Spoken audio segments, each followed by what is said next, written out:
género, ¿no? De las personas.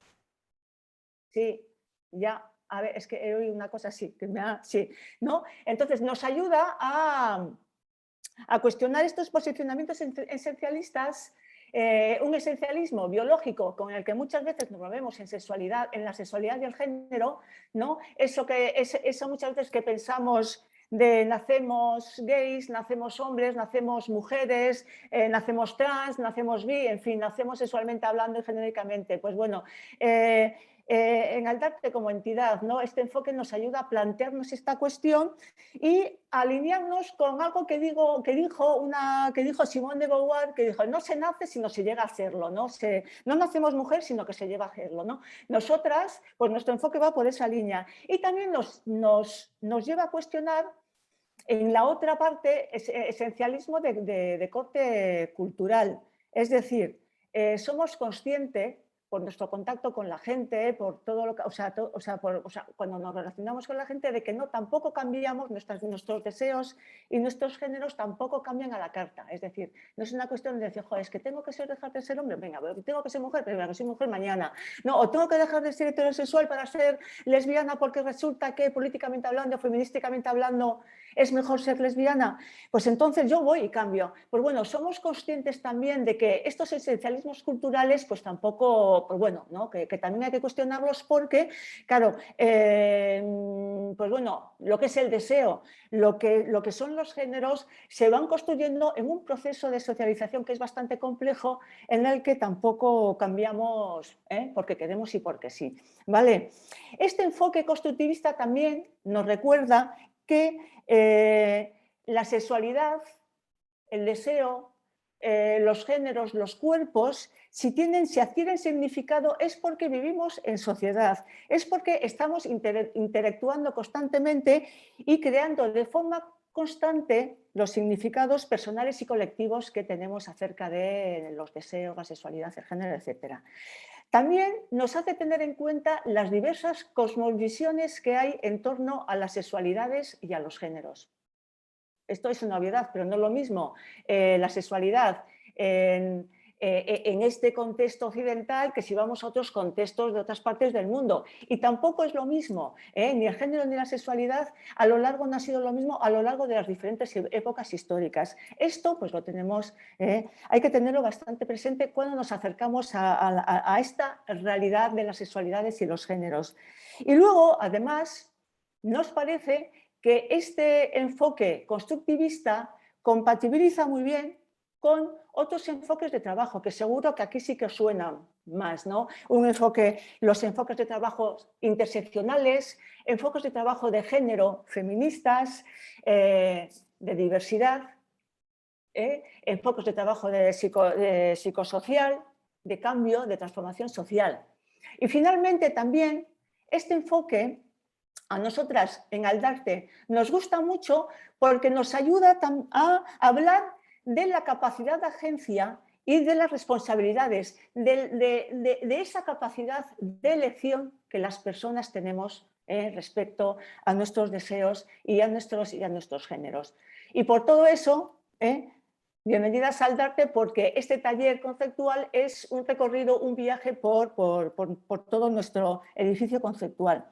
Sirva esto, lo que acabo de decir, a modo de presentación y para que sobre todo os situéis en dónde se sitúa Aldarte, cuándo va a abordar conceptualmente lo que vamos a hacer. Yo creo que ahora pasamos al taller propiamente dicho y la verdad es que es un reto hacer este taller porque yo tengo la impresión de que hay que abordar mucho en poco tiempo. Es decir, aquí hay conceptos que nos podemos liar que es casi un día entero con uno solo. Pues vale, eso es un reto, no deja de ser un reto, ¿no? Yo sobre todo quiero con este taller y como método y como forma de abordarlo, quiero que responda a vuestras necesidades formativas, ¿vale? Yo he pensado, aquí hemos pensado una ruta concreta, pero no pasa nada si me ponéis unas cuantas curvas por aquí y por allá y me diseñáis otros caminos. No pasa nada. ¿Qué quiere decir esto? Que yo os invito a que participéis en todo momento, a que convirtamos este tiempo que tenemos por delante hasta las 7 en una tertulia compartida. ¿Por qué? Porque yo voy a presentar una serie de conceptos y yo no voy a hablar ni de verdades ni de axiomas, porque yo no sé dónde están ni las verdades ni los axiomas cuando hablamos de sexualidad o cuando hablamos de géneros. Y es por eso que lo que quiero hacer es que los conceptos que que poner en diálogo los conceptos que a través de este PowerPoint pues voy a ir presentando, ¿vale? Os invito de verdad a tener toda la, como ha dicho Edurne, intervenir cada vez que no entendáis algo, que queréis hacer una reflexión y que os apetezca decir algo. Pues yo sigo. Y nos enfrentamos a la primera reflexión que os planteo, al primer concepto. Oye, ¿os sale la reunión, se está grabando también a vosotras? ¿Entendido? Ya está. ¿Se ve bien? ¿Sí? Vale. Vale, estupendo. El primer concepto así es estas palabras, diversidad sexual y de género. Aquí yo sí que os pediría, grosso modo y de forma muy escueta, alguna palabra o una frase que os sugiera estas palabras, la DSG, la diversidad sexual y de género. A ver si podéis colaborarme en eso. A ver qué os sugiero, así a vos de pronto, ¿eh?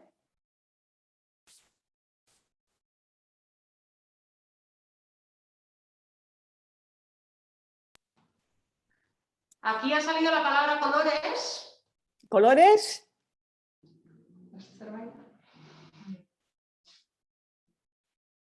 Mosaico, me sale a mí también.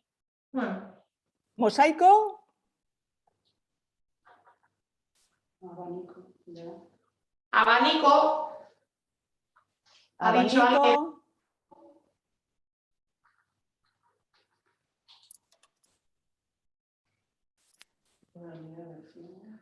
Pluralidad de opciones, también dice una participante. Pluralidad de opciones. Sí. Diferencias. Diferencias. Complejidad. Complejidad.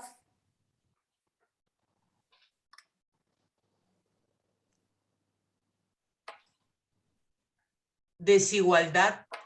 Desigualdad. Discriminaciones también. Ahora sale, ¿no? Sí. Discriminaciones. Y así podríamos estar, ¿verdad? Podríamos estar. Ser y sentir. Ser y sentir. Ser y sentir. Emancipación, otro aporte también. Emancipación.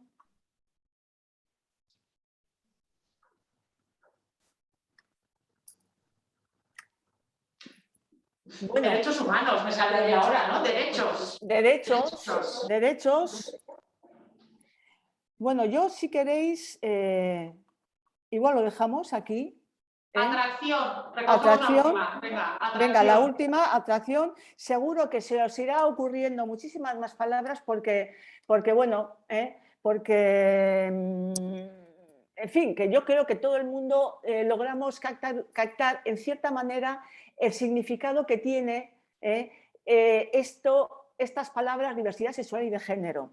Bien, yo sí que quisiera, sobre todo, deciros, y mira que os voy a decir unas obviedades que son muy obvias, pero a mí me parece importante a la hora de acercarnos a este concepto, pensar una cosa, que la diversidad sexual y de género, ¿quiénes somos? Somos todas las personas que vivimos en esta sociedad, todas las personas que vivimos en esta sociedad, que convivimos, somos parte de esta diversidad sexual y de género, ¿no? A mí nos parece importante en Aldarte, es importante entender este punto y diferenciar diversidad sexual y de género, que somos toda la sociedad, de las personas que conforman en específico el colectivo LGTBI+.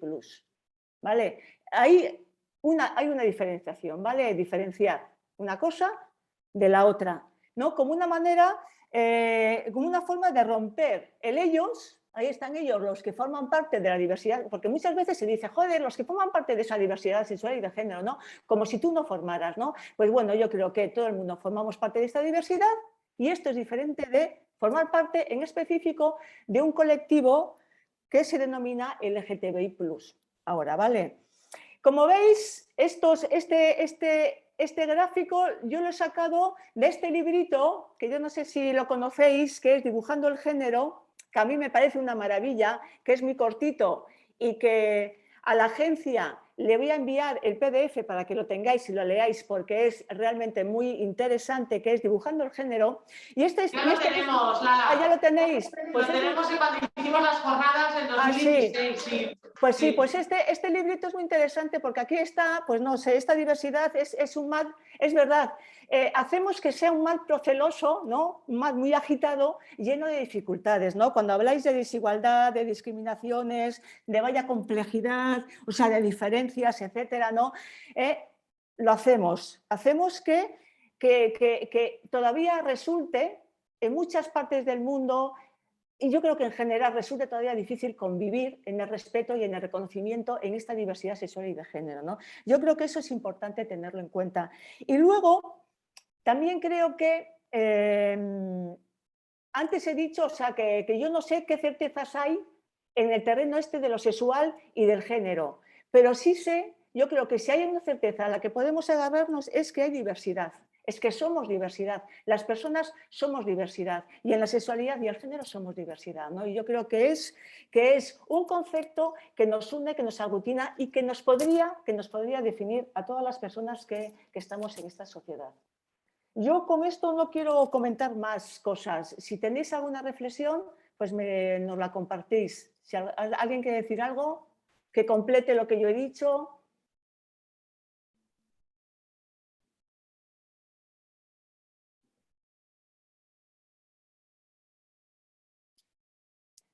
Todavía os tenéis que calentar un poquito, estamos como cortadas, ¿verdad? Todavía. Vale. ¿Sigo? ¿Sí? Pues venga. Pues sigo con la próxima diapo. Y es esto. No hay ninguna intervención, o sea que sigue. Vale, sí, vale. Sí, vale, sigo. Oye, yo, a ver, lo digo, Edurne, ya que controlas, a mí me acusan muchas veces de que no dejo tiempo para la intervención. Entonces, pararme un poquito los pies, ¿vale? Que tengáis ahí tranquilidad. Si no dejo mucho tiempo para las intervenciones, que me podéis decir, oye, espera un momentito que hay una intervención. Vale.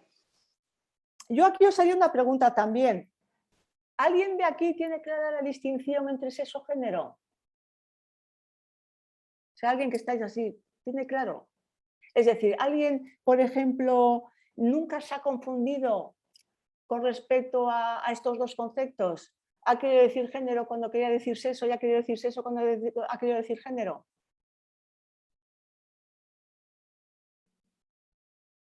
No, bueno, yo esto es una pregunta. Sí. Sí. Sí, ¿no? Sí. Bueno, nos han enseñado cuando aprendíamos la teoría del sistema sexo-género, que sexo era lo biológico, ¿no? Que eso también ha avanzado mucho, ¿no? Lo que aprendíamos que era biológico y que el género era la construcción social, cultural, que construido socialmente, que no es fijo en el tiempo, ni en las sociedades, ni en las zonas geográficas, y que se basaba en esa diferencia y que la cosa no estaba en que fuese diferente, sino que era un origen de las desigualdades, ¿no? O una fuente de desigualdades. Sí. Pero bueno, ahora también, como vamos aprendiendo más, pues a veces ya no sabemos qué ponemos aquí, sexo, género, bueno, sí, es complicado, bueno, no sé, igual, para eso también es necesario estos espacios, ¿no?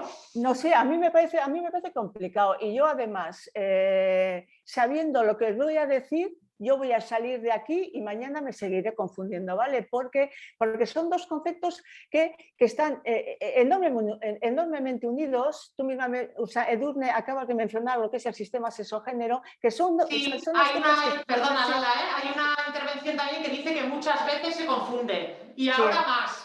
Sí, ¿no? y ahora más, ¿no? Entonces, yo, no sé, leí este libro que está aquí reseñado, Historia de lo trans, de Susan Stricker, y la verdad es que este libro tiene un glosario que es maravilloso.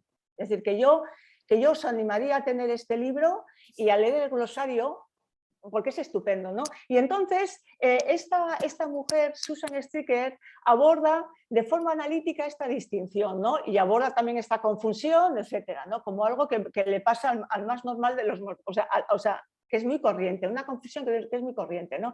Y entonces, pues ella aborda el sexo como las características físicas de nuestro cuerpo, o sea, nacemos encarnadas, nacemos con unas características, ¿no? Y el género lo aborda como la organización social cultural de los cuerpos según categorías, ¿no? De tal manera que nos identificamos con un género, tenemos ciertas expresiones de género, cumplimos ciertos roles de género, etcétera, ¿no?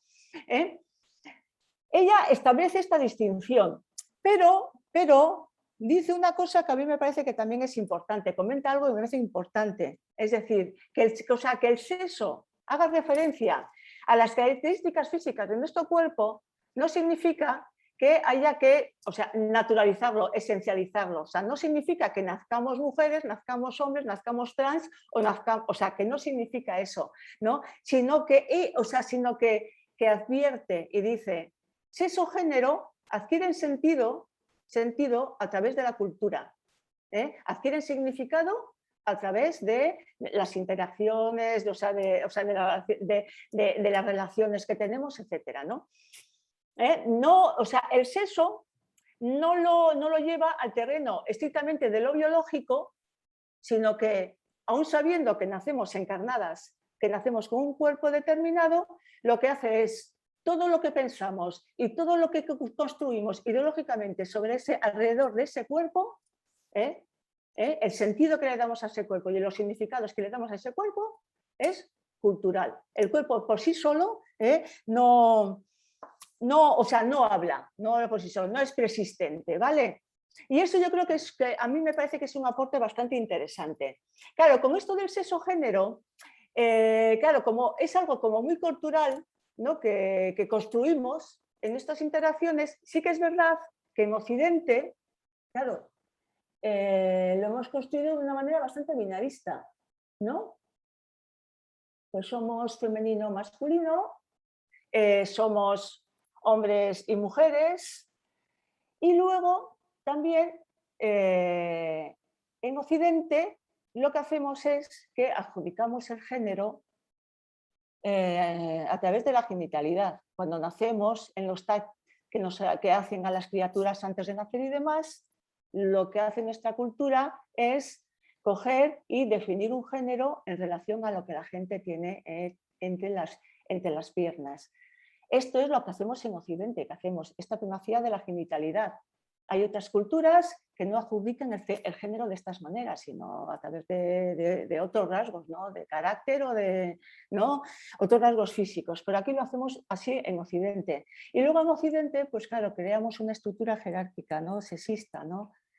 Llena de violencias de género donde el hombre generalmente es jerárquicamente superior a la mujer.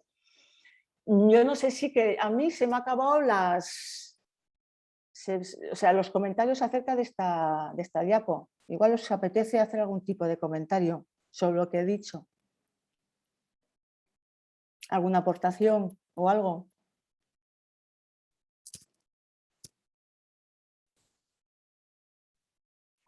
Por ahora no hay ninguna duda. ¿No hay? No. Vale. O sea que nadie levantó la mano, o sea que nos ha quedado claro. Bueno, yo mañana seguiré confundiéndome, ¿eh? O sea, seguiré confundiéndome. Entonces, cuando quiera decir género, diré sexo, y cuando quiera decir sexo, diré género, ¿no? Pero bueno, analíticamente hablando, es interesante establecer esta diferencia. Pues oye, si no tenemos ninguna participación, pues nos vamos a la siguiente. Que igual, a ver, Bueno, yo espero que con esta, haya un poquito más de meneo. Nos centramos en esta parte en la parte en esta sopa de letras LGTBI+, yo aquí os preguntaría, ¿echáis en falta algo?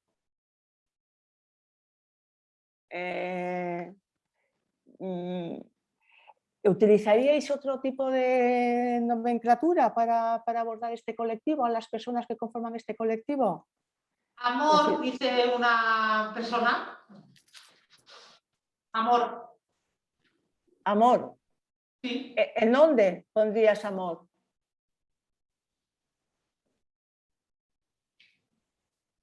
A mí me falta la Q de queer, dice otra persona. La Q de queer. Sí, nos tenemos que fijar más allá del título superior, entiendo, ¿no? Lo que está en la sopa de letras. O sea, en la sí. En esta parte. Sí, en esta parte. Vale. Se ve, ¿no? Se ve Sí, el cursor. se ve. La queer se ve, o sea, la queer está. Sí. Sí, aquí, no sé, aquí está el queer. Bueno, esto es un poquito, yo esta nube la he construido a base de, pues bueno, de denominaciones que la gente se ha dado, ¿eh? Se ha dado a sí misma, pero bueno, que aquí con esto ni se acaba, vamos, ni empieza ni se acaba, ¿vale? Hay muchísimas más maneras de denominar el tema, ¿eh? Pero no sé, ¿qué sensación tenéis con respecto a esta sopa de palabras? A ver, ¿qué dice la gente?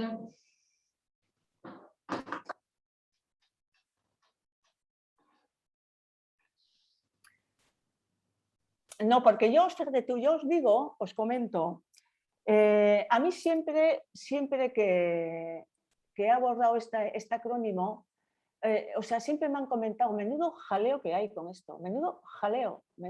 O sea, si hace unos cuantos años esto era LGTBI, no sé qué, no sé cuánto, o hace 20 años era LGB y la que no estaba, no sé, o sea, es Y un poco... está diciendo, las personas dicen que lo que les viene a la cabeza es lo diversos que somos, a la vez, dentro de esa diversidad, confusión como interrogante,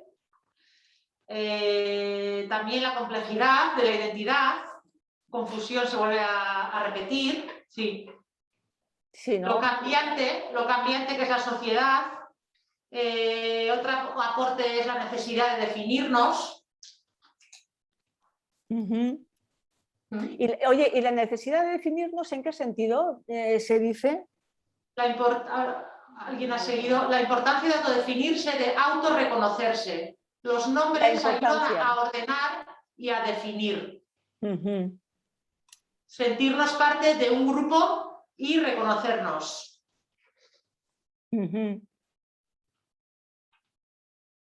Ok. ¿Alguna más?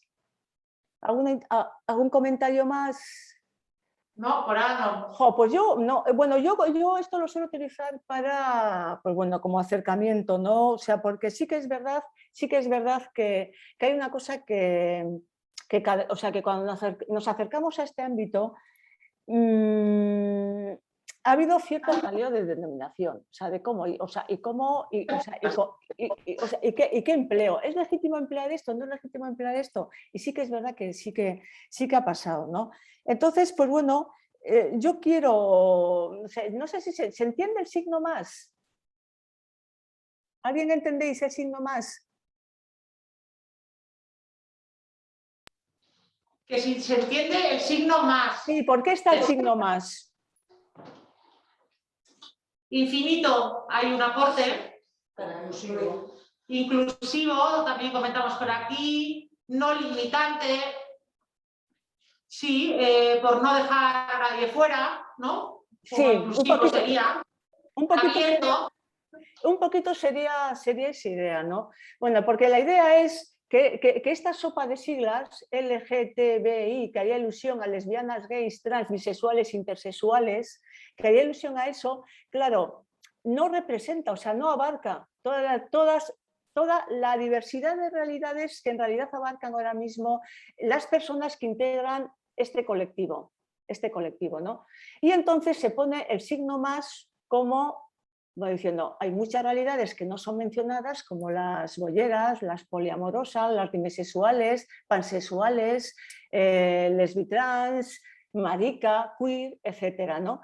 Entonces, el signo más está para representar esas realidades y para significar que es limitante, o sea, que esto no engloba ni, o sea, no engloba la totalidad de realidades y de diversidades que las personas que conforman este colectivo pueden llegar a representar, ¿no? ¿Qué significa todo esto también?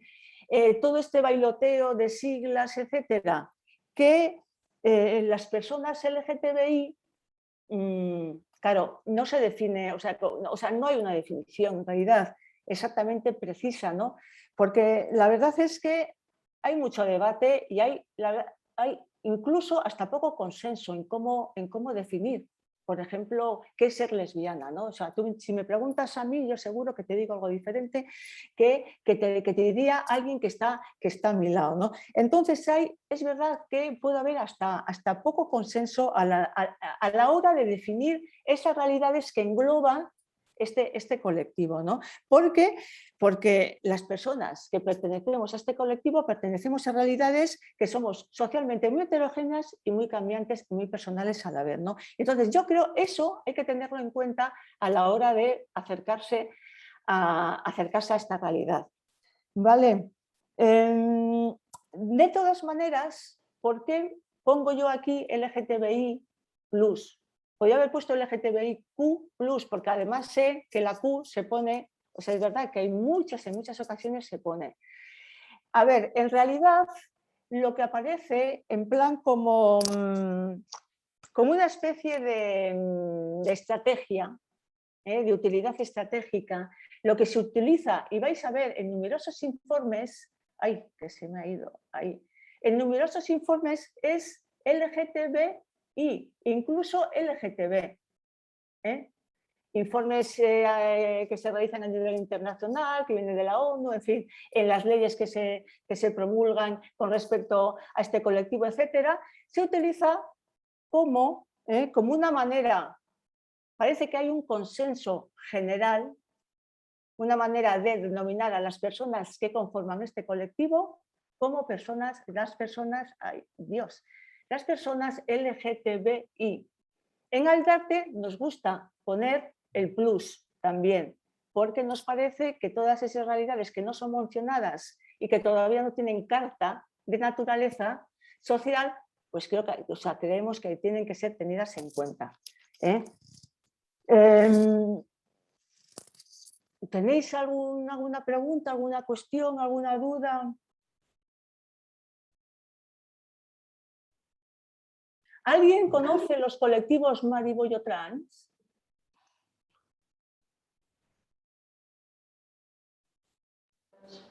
Bueno, yo sí, por las coordinadoras que suele haber del 28J y así, ¿no? Bueno, yo por lo menos lo en Donosti, y porque me muevo un poco ahí en el movimiento.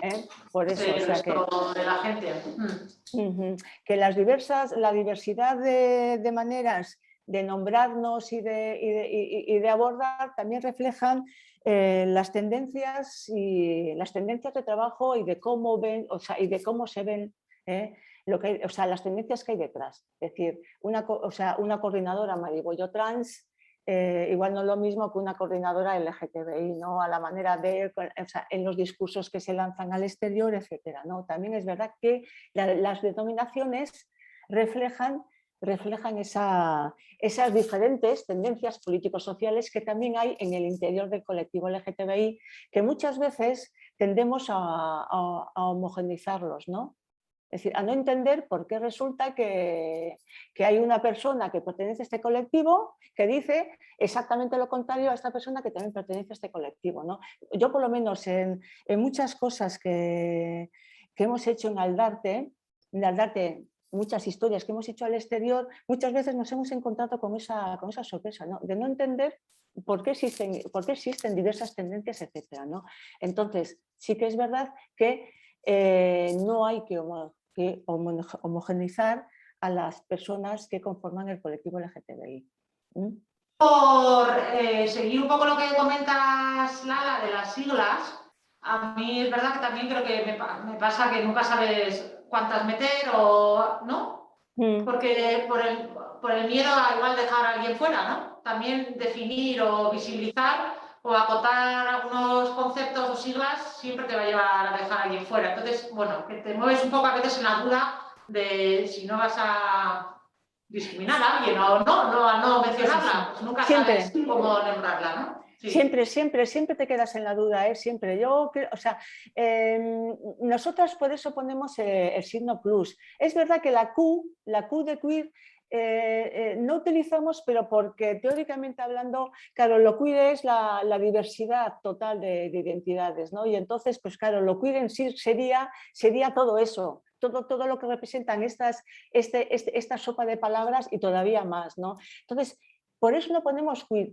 pero sí que es verdad que ponemos el signo plus, que creo que tendría que estar mucho más grande ahora mismo, para representar eso que falta, porque es verdad que cada día además faltan más cosas, porque si te das cuenta y te relacionas con personas adolescentes y personas jóvenes, por ejemplo, es decir, es muy difícil encontrar a alguien ahora que se defina como lesbiana.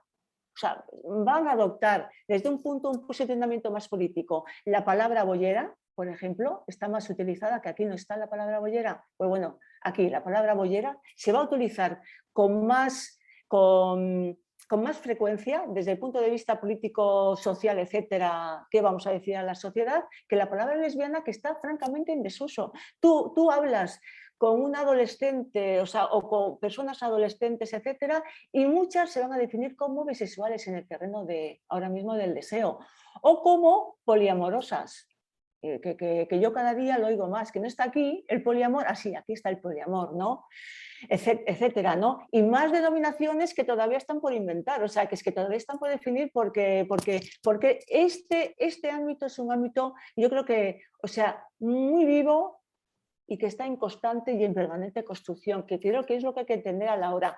Pero yo sí creo que se acierta cuando se utilizan estas siglas, LGTBI, porque en cierta manera, y como ya os he dicho, de forma estratégica, existe un consenso de que a la hora de hablar de estas personas hablamos así, LGTBI, y por eso aparece, es la sopa de letras y el acrónimo que más aparece en todos los informes que hay, o sea, en numerosos documentos. Cogéis un documento y aparece esa sigla, ¿no?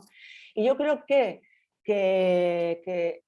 haciendo esta mención así, para mí, para nuestro gusto, más el signo plus, acertaríamos siempre.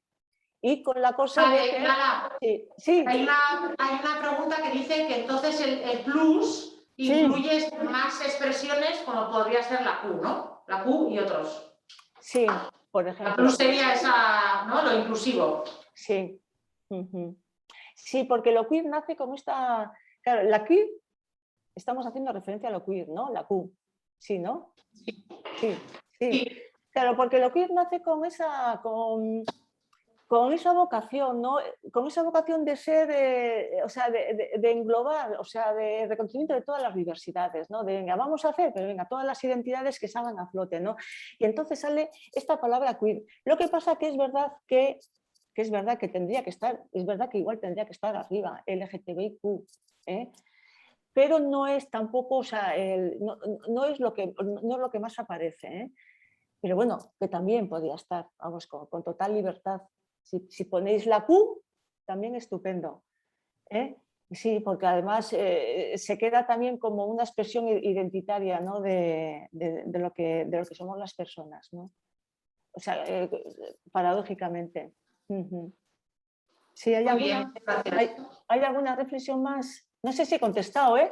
Si yo no satisfago mucho con las contestaciones y alguien puede completar lo que yo diga con algo, que lo haga, con total libertad, de verdad. Pasamos a la parte de la derecha, a lo trans, sí. que igual da más juego. Yo esto no lo he separado porque piense, Dios, qué manía de irse al otro. Yo lo trans no lo he separado porque piense que tiene que ir, que lo trans es muy diferente de lo LG, ¿vale? Yo creo que son realidades muy conectadas, ¿vale? Lo separo para hacer una reflexión Pues bueno, una reflexión con respecto a lo trans. ¿Tenéis algo? O sea, porque lo trans, la verdad es que... ¿De qué os estáis acordando ahora mismo? Venga, cuando digo lo trans, de todo el debate de este año, ¿a que sí? De la ley trans, ¿a que sí? Ya, es que no sé si ¿Eh? Sí, bueno, no, es que teníamos justo una intervención que nos han dicho de aclarar conceptos de poliamor, boyera, lesbitrans, pero no sé si darle, sí, de aclarar conceptos, sí. Ay. Mira, yo puedo aclarar conceptos, pero los puedo aclarar o sea, en cuanto que yo los he oído a la gente que me lo ha dicho. A ver, poliamor. Poliamor ahora mismo sería la versión esta de no estoy con una persona, estoy con varias personas. Sería romper la monogamia. Vamos, ahora mismo acabo de estar con una jovencita que así ha definido el tema, o sea, poliamorosa. Entonces, es pues estar no con una persona, con más personas. No se quiere a una, se quieren a dos y podemos estar con dos o tres. ¿Qué más? Y a mí se me ocurre con poliamor que, bueno, yo lo que he leído de poliamor es, aquí a nivel estatal, Brigitte Vasallo ha escrito sobre ello, si quiere mirar algo de la bibliografía o así. Preguntan también por boyera y por lesbitrans. Boyera es el término, por favor, el término más político con el que las mujeres con deseo lésbico se nombran a sí mismas, es como el término marica, ¿eh? Sería algo similar. Es coger un insulto, porque cuando te llaman bollera por la calle, alguien te está llamando bollera, tortilla y demás, coger un insulto, hacerlo tuyo y devolverlo con un significado de político de transformación. Es decir, soy bollera y qué. Y entonces, bollera sería, pues ahora mismo, la lesbiana que éramos hace 70 años, o sea, lesbiana con conciencia política y lesbiana activista y con intención de realizar cambios, ¿no? en su vida y en su entorno. Entonces es un concepto que proviene de ahí, como el concepto marica, es un concepto también. Viene, se coge, es un insulto, vale, venga, me lo acoplo. El concepto homosexual también nació así, fue un diagnóstico clínico que el colectivo coge, somos homosexuales y homosexuales y lo viertes con otro orgullo, lo viertes a la sociedad. Yo no sé si me estoy explicando bien, pero es es un poquito la idea que hay. ¿Alguno más? La otra pregunta era sobre el concepto lesbitrans. Lesbitrans, pues es aquella mujer trans que se define como lesbiana. Vale. No, es que, vamos, yo conozco mujeres trans que su deseo, con deseo lésbico, su deseo está dirigido a otras mujeres y nada, lesbitrans, nada. O sea, es decir, tener en cuenta que no cojáis estas etiquetas como, pues bueno, como algo así, como muy encosetadas, como una definición muy estrecha, muy redonda, etc. Yo os estoy dando... os estoy hablando de estas definiciones que yo logro entender de la gente cuando me habla, la gente de sus experiencias, pues bueno, yo os estoy comentando lo que yo creo entender. Vale, hay otro aporte, Lala, por compartir, igual cerramos este bloque de conceptos y pasamos a lo trans, ¿no? Sí. Que ya habías iniciado, que tal vez esos términos que están ahí en la nube, que son términos muy de aquí, dicen, ¿no? En Latinoamérica, por ejemplo, pues que no se utiliza el ejemplo de boyera. O sea, que no, que está aquí la definición, que está de acuerdo, pero bueno, que es verdad que igual esos términos, pues que en otros zonas se dirán de otras formas o que hay pues más diversidad, ¿no? Totalmente de acuerdo, totalmente, pero vamos, totalmente de acuerdo, Esto totalmente, lo que es esta lámina es un planteamiento occidentalista de acá. Soy perfectamente consciente, sí, totalmente de acuerdo, Sí. Aquí faltan las cosmovisiones de otras culturas que vienen de Latinoamérica, africanas, en fin, que vienen de Centro Asia, etcétera. Sí, totalmente de acuerdo. ¿Vale? Pero bueno, vamos a avanzar y luego vamos a abordar eso, ¿vale? Eso es, vamos a avanzar. Venga, gracias, Sí. Lala. Sí. Oye, con el tema trans, ¿qué se os viene a la cabeza? Venga, este tema es muy amplio, ¿eh? Y yo solamente os voy a comentar una cosita, que a mí es lo que me preocupa en mi experiencia práctica, que es lo que más me preocupa. Pero bueno, ¿qué tenéis, qué podéis decir? Venga. Venga. ¿Qué os ocurre? Aparte de todo lo que ha significado todo este año el tema trans, ¿verdad? ¿Eh? Todo lo que se ha debatido, etcétera, etcétera, etcétera. Hay una corte que dice TERF. Las TERF. Sí. Las TERF, que igual hay gente que no sabe lo que significa y estaría bien aclararlo, ¿no? Que serían las feministas transfobas, entiendo, ¿no? Sí, no, las TERF ahora mismo, a ver, a mí me gustaría que quien ha sugerido ese concepto también lo explicara. Que lo explique. Que igual, sí. Que de verdad, que igual, o sea, que yo lo explico a mi manera, ¿eh? Si te animas, y si no, os lo comparto yo.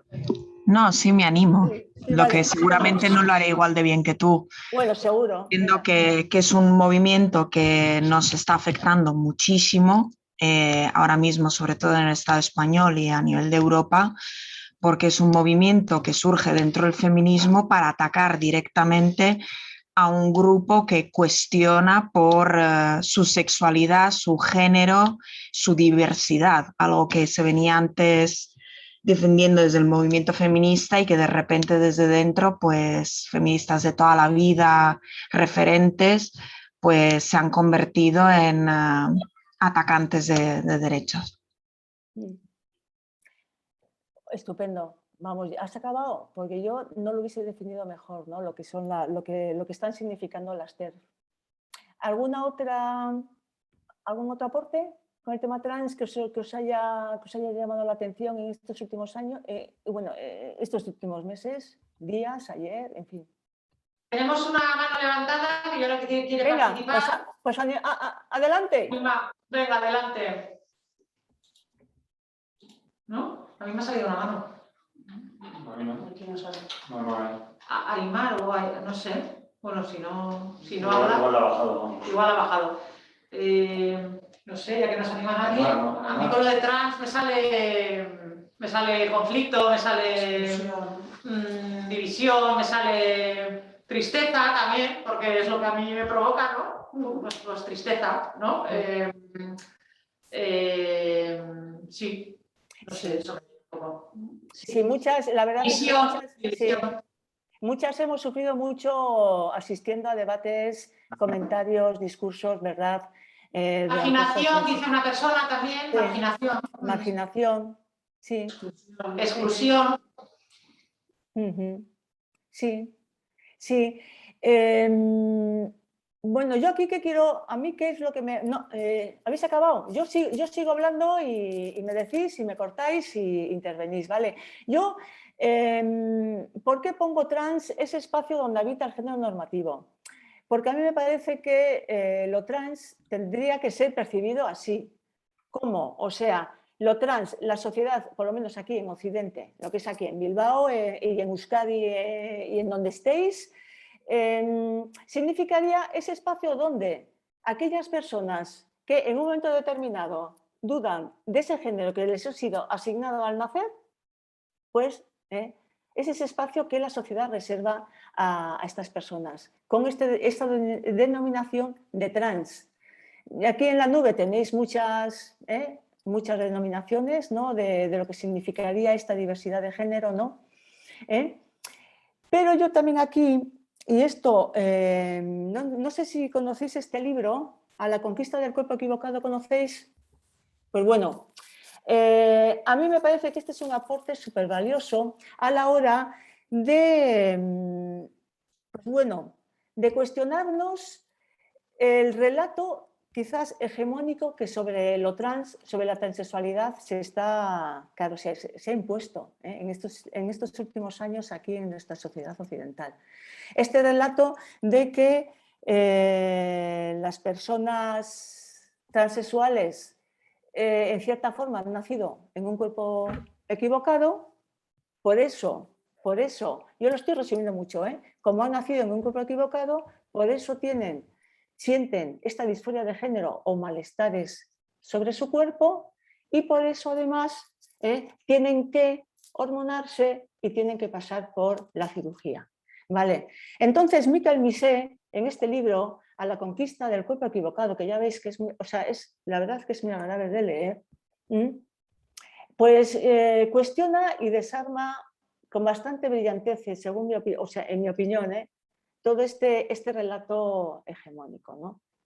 Colocando lo trans no como una dimensión física que tienen las personas, sino también en su dimensión social, cultural. Es decir, lo trans es ese espacio donde las personas que no encajan en el género normativo, es decir, en ese género donde se nos dice que tradicionalmente tenemos que ser las mujeres que tenemos, o sea, las actitudes, nuestros comportamientos, nuestras subjetividades, etcétera, tienen que ir, si eres mujer por aquí, si eres hombre por allá, este es el género normativo. Entonces, aquellas personas que no encajan en este género es entonces que se sitúan en este espacio de lo trans. Y esta sociedad, pues, pues bueno, es donde se coloca. Y yo aquí no os quería decir nada más. Yo creo que sobre el tema de la transexualidad, de por sí, ya nos daría para una tarde entera, ¿no? Pues hablar pues bueno, de lo que es esta realidad. Yo no voy a decir nada más porque creo que un aspecto importante es quizás cuestionar y desmantelar el relato hegemónico esencialista que últimamente la sociedad tenemos sobre las personas transexuales, ¿no? Como personas que odian su cuerpo, personas que tienen que cambiar y personas que tienen que pasar por un proceso sanitario quirúrgico, ¿no? Entonces yo creo que eso sí que tenemos que, o sea, que sí que como personas que estamos en nuestras entidades, etcétera, que igual pensamos proyectos de cara a las personas transexuales, pues quizás tendríamos que empezar a reflexionar sobre estos aspectos, ¿no? Sobre los relatos hegemónicos que hay sobre la transexualidad. ¿No? Porque la transexualidad en realidad es una experiencia mucho más diversa, ¿no? Que engloba mucha más gente que aquellas personas que desean operarse, que desean hormonarse, etcétera, ¿no? Y yo aquí me callo por si queréis decir algo, ¿no? No sé, es que igual he dicho poco y queréis más información, lo vamos a ir hablando a lo largo del PowerPoint que estamos viendo. A mí se me ocurre una pregunta, aprovechando también vuestra experiencia en Aldarte de atención a personas trans, ¿no? O sea, un poco por conocer también qué necesidades tienen esas personas, ¿no? Que entiendo que también serán diversas y que cada una, como todas nosotras, somos distintas, o sea, que todo el mundo somos distintas, ¿no? Pero estas personas, cuando acuden a vosotras, se puede decir así como qué necesidades tienen, qué piden, qué reclaman o qué nos exigen, ¿no? Sí. Es una pregunta un poco compleja también, porque fijaros, yo llevo lo que es el apoyo psicológico aquí en Aldarte y el 80% de las consultas que realizo son con gente trans muy diversa, gente no binaria, gente transgénero, o sea, personas de género fluidos, etcétera, y también con personas transexuales. Entonces, las demandas son muy variadas, ¿no? Sobre todo, fijaros, yo creo que se centran alrededor de una cuestión, es decir, ¿se puede dudar del género? ¿No? Porque a las personas les preocupa mucho cuando empiezan a dudar de ese género asignado y entonces empiezan a pensar que, joder, pues es que igual yo no soy ese hombre que me están diciendo que soy o no soy esa mujer que me están diciendo que soy, ¿no?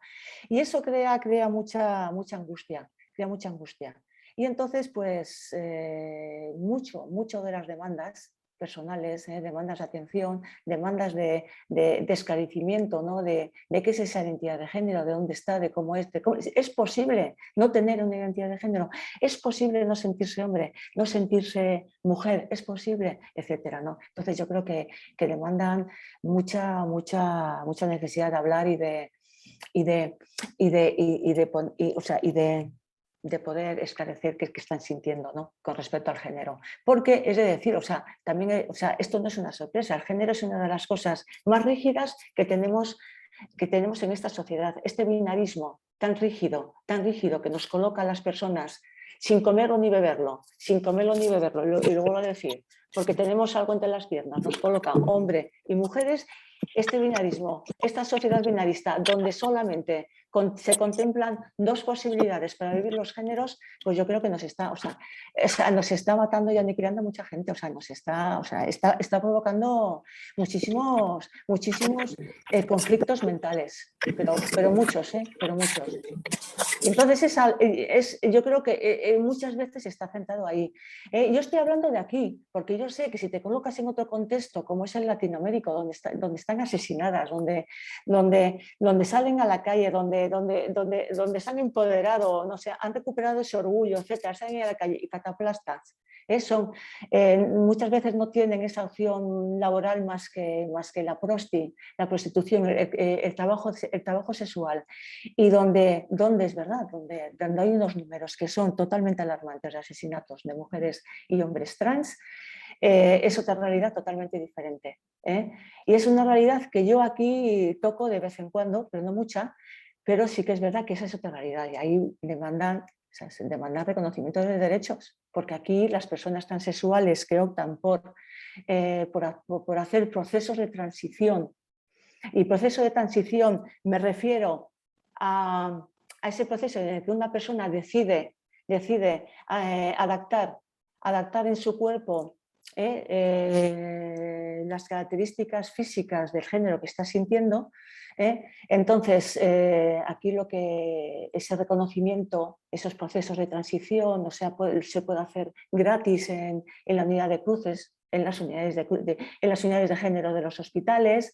Son derechos que todavía no han adquirido en muchas partes del mundo, ¿no? Ese reconocimiento. Y eso pues origina un sufrimiento atroz y os lo podéis imaginar. Aquí la situación de las personas trans hace 15 años, antes de las leyes trans, de la promulgación de la ley trans de 2007, pues era caótica, era muy caótica, era tremenda, de un sufrimiento inimaginable, ¿no? Cuando hablabas con ellas era, en fin, tremenda. Y entonces, pues bueno, yo creo que son muchas las demandas que hay detrás de las personas transexuales. Y sobre todo el reconocimiento de esa identidad de género, que tan en duda se ha puesto por determinados feminismos, ¿verdad? Que yo creo que es una de las demandas más generales. O sea, que se me reconozca, que se reconozca esa identidad de género que quiero, ¿no? No sé si he respondido. Igual alguien tenéis experiencia de trabajo con personas transexuales, con personas trans y queréis compartir algo de esas demandas y esas problemáticas. ¿Os apetece? Yo sé que lo vais a hacer en las sesiones que vienen. Bueno, pero ahora también se puede aprovechar, claro. Sí, pero bueno, a mí conceptualmente me interesa que rompáis con el relato hegemónico, es esencialista de que se nace trans y entonces es sobre todo un problema físico que hay que, ¿no? Porque nacemos en un cuerpo que no es el nuestro y que hay que cambiar. ¿No? Yo creo que los malestares del cuerpo son los problemas de los malestares del cuerpo, no es un problema de la sociedad que se mueve con determinados cánones acerca de lo que son los cuerpos femeninos y masculinos, etc. Yo creo que eso, conceptualmente hablando, yo creo que eso es importante que os trabajéis, ¿vale? Venga, y os dejo hablar que, joder, de verdad que cuando me embalo... ¿Sí? A ver, pues se tiene que animar el público, que todavía está un poco frío, creo, ¿eh? No tenemos ninguna intervención.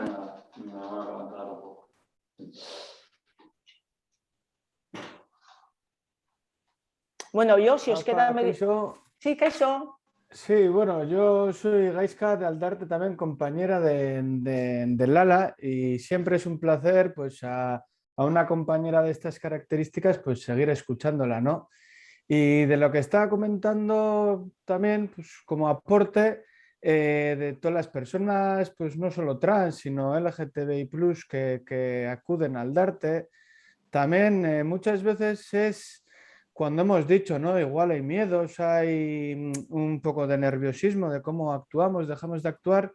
También muchas veces con la mera pues, pregunta de cómo quieres que te identifique, cómo quieres o cómo te llamas, cómo quieres que me dirija a ti, ¿no? Pues en el día a día también hace que muchas de estas personas esa barrera que en un momento dado pueda haber o podamos tener, ¿no? Pues se rompa automáticamente y esa confianza, ¿no? la tengamos y la podamos trabajar en ese sentido, ¿no?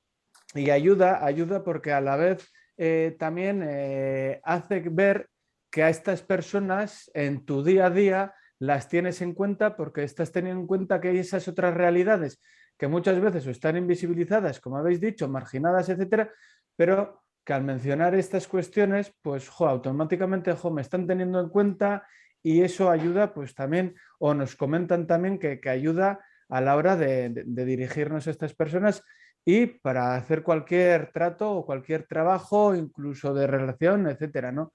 Y creo que también empezando por ahí, pues puede ser también como de ayuda, ¿no? En ese sentido. Pues estupendo, Gaizka. Oye, yo voy a pasar ahora... Oye, ¿alguna intervención más? ¿Alguna palabra que os apetezca? No, mira, yo voy a pasar a... Claro, conectando con lo de antes, ¿se ve bien esto? Porque claro, como os he dicho antes, yo todo lo que he dicho de lo LGTBI y demás era totalmente occidentalizado. Es cierto, y además es que soy consciente de ello. Y entonces aquí, más allá de las formas occidentalistas, LGTBI y demás, pues están, que yo no sé si alguna vez habéis entrado en contacto, os habéis leído y demás, están las identidades sexuales y de género que ahora mismo se denominan indígenas, ¿no? Que son pues todas aquellas identidades que no entrarían en estas formas occidentalistas hegemónicas de entender la sexualidad y el género, ¿no? Entonces aquí podríamos hablar de los verdachers, los cisras, o sea, pues bueno, ¿no?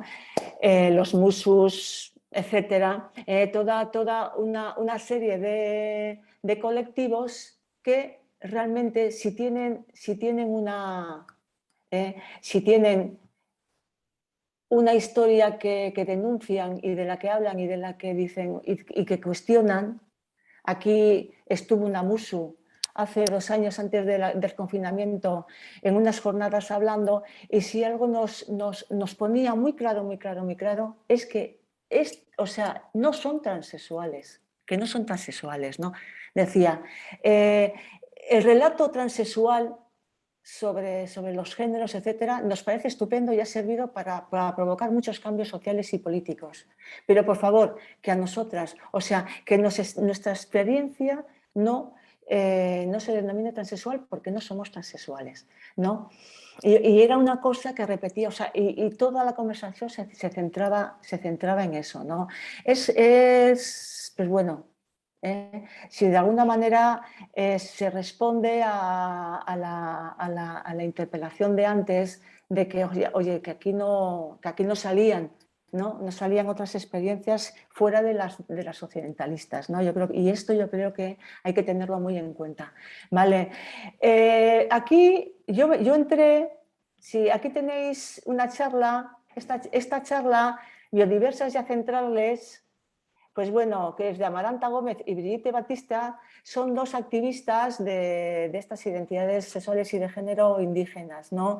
que se reunieron en el 2017 y entonces, claro, hablaron de sus problemáticas, etcétera, esto lo vais a ver.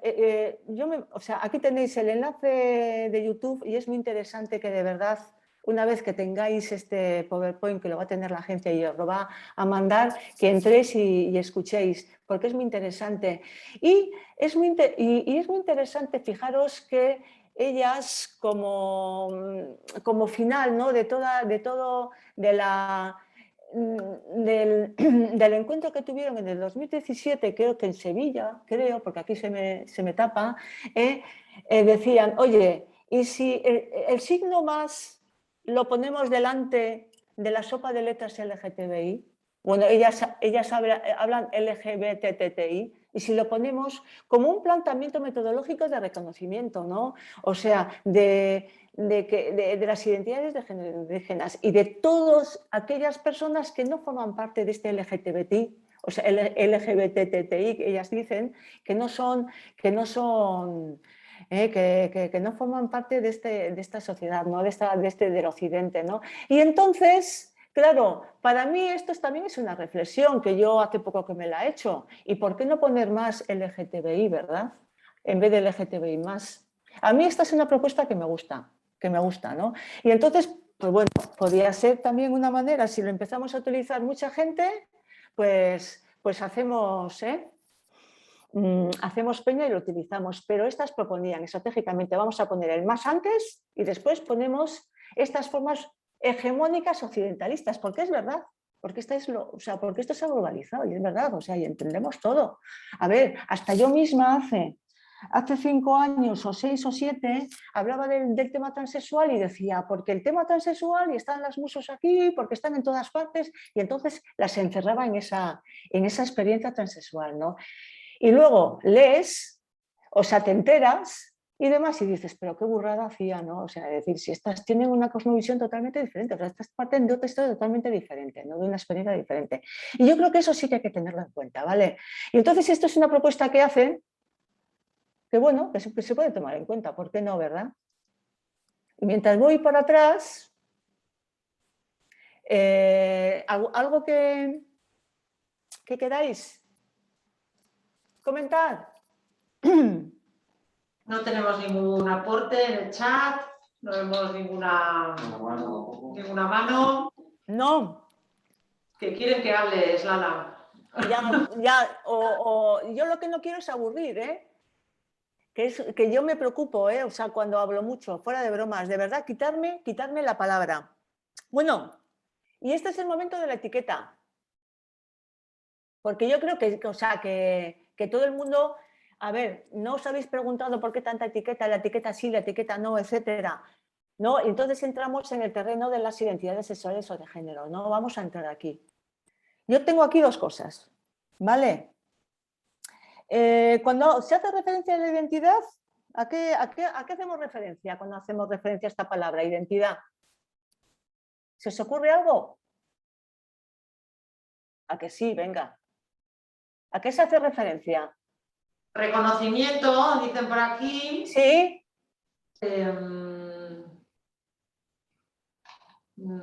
A ver, identidad. Tarjeta de presentación, ¿puede ser? Sí, tarjeta de presentación, reconocimiento, sí.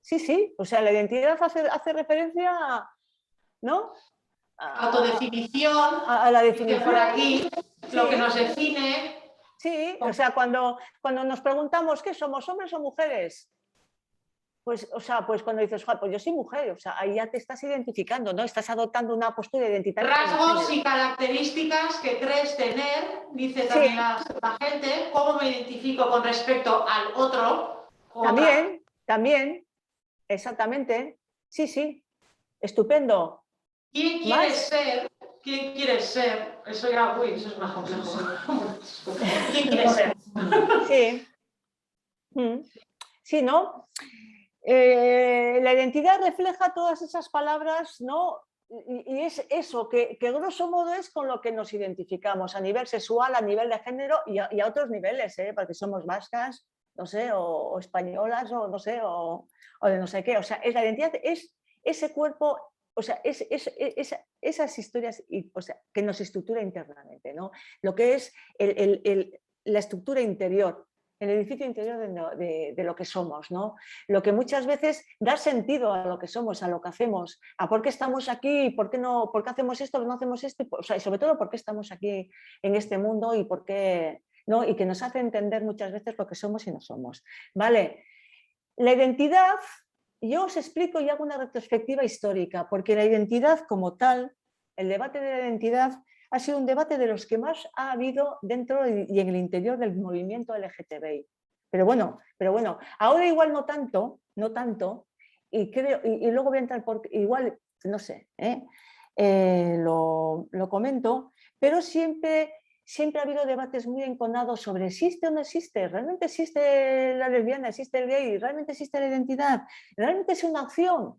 Alguien antes ha mencionado, que a mí me ha hecho muchísima ilusión, pluralidad de opciones, porque antes para nosotras el tema no era orientación sexual, era opción sexual, ¿no? Que a mí es una palabra que me gusta mucho, ¿no? ¿Existe o no existe? ¿Nacemos o no nacemos? ¿No? Eran debates. ¿Son necesarias las etiquetas? ¿Realmente es necesario que yo me defina como lesbiana, como gay, como T, como B, como I? Son debates que vamos, en fin, interminables dentro del movimiento, ¿no? Y en mitad de este debate, va un señor que se llama Jeffrey Weiss, que en fin, claro, también, que en el malestar de la sexualidad, allá por 1994, en mitad de este debate, este señor Jeffrey Weiss, va y dice, pues vale, puede que exista o no exista, puede no, pues vale, pero la identidad existe y además puede que exista como una ficción necesaria. Porque, como habéis dicho, la identidad es interesante primero para entendernos a nosotras. A ver, yo me imagino que de los 46 personas que estamos aquí, o 34 personas, no todo el mundo igual habrá sido heterosexual desde la infancia, etcétera, ¿no? O sea, muchas personas seguramente que habéis tenido, ¿no? Cuando habéis descubierto que tenéis una sexualidad o un género que no es el normativo, que en fin, que es que me están diciendo esto y no soy esto, o hay que ser esto y no hay que ser esto, resulta que entréis como en un vacío interior de decir, ¿y yo qué soy? ¿No? Y de repente, ¿qué soy o dejar de ser? Ahora es más fácil salir de ese vacío gracias a las redes sociales, etcétera, ¿no? Pero antes no había referencias, ¿no? Y había que buscarlas. O sea, agarrarse a esta ficción necesaria, agarrarse al concepto lesbiana, por ejemplo, en mi experiencia, por ejemplo, agarrarme esta palabra cuando yo soy joven y me digo, joder, es que me hace sujetarme a un imaginario colectivo que está ahí y que me posibilita entender mucho mejor, ¿no? Para eso sirve la identidad, ¿no? Como ficción necesaria, como constructo social, no como una esencia que naces, etcétera, sino como algo a lo que, que las personas podemos utilizar para entendernos y sobre todo y ha servido mucho para conectar con otras personas, montar movimientos LGTBI y reivindicar derechos, luchar contra las desigualdades y las injusticias, ¿no? Entonces, las identidades son como ficciones, son muy necesarias. Y yo creo que eso, el movimiento LGTBI, creo que bueno, claro, que se ha conformado como movimiento LGTBI, identidad, ¿vale? Y, pues bueno, pues igual ha sido necesario, ¿vale?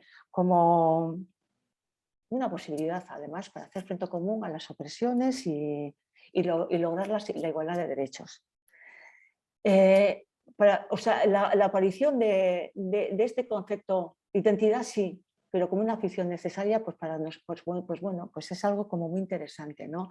Poder hablar de identidades que son muchas veces fluidas, que son cambiantes, que son construcciones, que no son un atazón, ¿no? Que llevas dentro y que entonces es que lo tienes que llevar y entonces no te puedes desprender de ellas, que puedes jugar con ellas, que te las puedes, no sé, que te las puedes quitar, que te las puedes poner, etcétera, ¿no? Y entonces, pues bueno, la identidad desde ese punto de vista, pues puede ser que sea interesante, ¿no? Tal y como nos propone Jeffrey Weiss y posteriormente también muchos autores. ¿Tenéis algo que comentar? Es que ya me da hasta corte decir. No, tú dale, que todavía no. No. Nadie se interroga, de verdad que nadie se ha interrogado el porqué de las etiquetas, el porqué de la necesidad. No. Bueno, yo creo que eso sí, ¿no? Es otra pregunta lo que nos acabas de hacer. Sí. Las etiquetas te dan seguridad, como bueno, tú también has dicho, ¿no? Sí, yo ¿no? creo que las etiquetas te dan seguridad, pero también algunas veces te puedes ser constreñida también, ¿no? Por esa etiqueta. Porque igual la quieres ampliar o no sé, es como la etiqueta mujer, ¿no? A mí la etiqueta mujer me puede venir bien para reconocerme con otras iguales, pero a veces la etiqueta mujer te constriñe. Entonces tu etiqueta de identidad sexual y de género, entiendo, no sé, es como un poco de ambivalencia, ¿o no? Sí te da un marco de seguridad, de reconocimiento, pero luego también está el debate porque igual tendemos a eso, a que sea un departamento estanco que no se modifica, que no, como dices tú, te lo puedes quitar, te lo puedes poner, puedes cambiar, no sé. Sí, mira, yo aprovechando, Durne, tu intervención... Espera que hay un par de chats. Ah, sí, venga, sí. Sí, claro que la gente lo ha pensado, te sientes parte y te molestas por ser parte de ellas. Te puede dar sentido de pertenencia, de identidad colectiva, también se menciona. Sí, porque además, es verdad... Para mí es más concepto, palabras que ayuden a ordenar. Otra persona dice que es más conceptual, que ayuda a ordenar la realidad. Sí, dale. Sí, totalmente de acuerdo, ¿no? Para eso sirven las etiquetas, para ordenar, para entender, para luchar, ¿vale? Para sentir cierta seguridad, etcétera. ¿Sí? No. Lo malo de a mí me parece que lo controvertido de las etiquetas es, como tú has dicho, Durne, tenerlas ahí estancas, no movilizarlas y tener que llevarlas porque sí, porque no te puedes desembarazar de ellas, ¿no? Las etiquetas, pues bueno, siempre que sean flexibles, fluidas, y podamos jugar más con ellas y utilizarlas estratégicamente hablando, pues creo que puede ser que son interesantes, ¿verdad? Y luego hay otra historia sobre las etiquetas que a mí me parece que es interesante. Y yo por eso muchas veces me resisto a definir lo que es una experiencia lésbica o una experiencia gay, etcétera, ¿no? Y muchas veces igual, pues yo me refiero a ellas, me resisto a definir, ¿no? lo que es el tema de los géneros, lo trans, las sexualidades, porque tenemos mucha costumbre de, pues bueno, de decir, esta persona es lesbiana sí o sí, y tú eres lesbiana, a ver, ¿qué me cuentas? No sé, que tú eres lesbiana sí o sí, ¿no? Entonces, tenemos mucha costumbre de nombrar desde fuera, es decir, miramos y llegamos a la conclusión de que, y yo te pongo una etiqueta, lo quieras o no, pero ya te la he puesto, ¿no? Y entonces eso incomoda bastante, ¿no? Porque quien nombra, quién es L, quién es G, quién es T, quién es B, quién es I, etcétera, quien nombra no es quien mira desde fuera, sino quien tiene que aplicarse esa etiqueta a sí misma, ¿no? Eso me parece que sí, yo creo que lo tenéis que tener siempre muy presente. Es la persona que se aplica esa etiqueta quien decide que lo que es, no desde fuera, ¿no?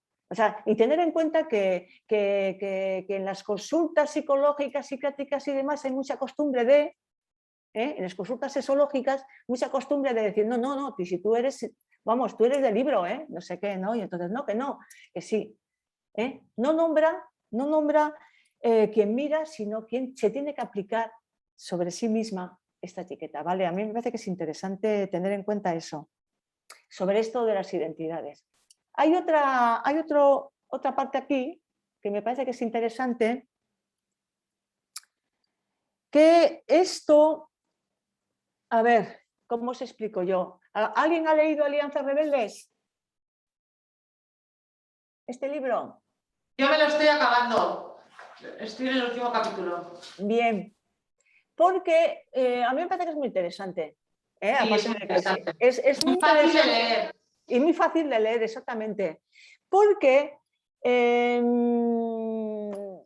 aquí lo que se cuestiona no es tanto la identidad, con esto no se cuestiona tanto en este libro y en muchos capítulos de este libro, no se cuestiona tanto que la gente se haga con una identidad, sino la deriva identitaria que muchos colectivos están tomando, ¿no? Es decir, es una crítica al hecho de crear un sentimiento identitario tan hermético y tan cerrado sobre sí mismo que lleva a pensar que solamente pueden librar una batalla sobre, por ejemplo, lesbianismo o sobre transexualidad, quienes comparten esa identidad, ¿no?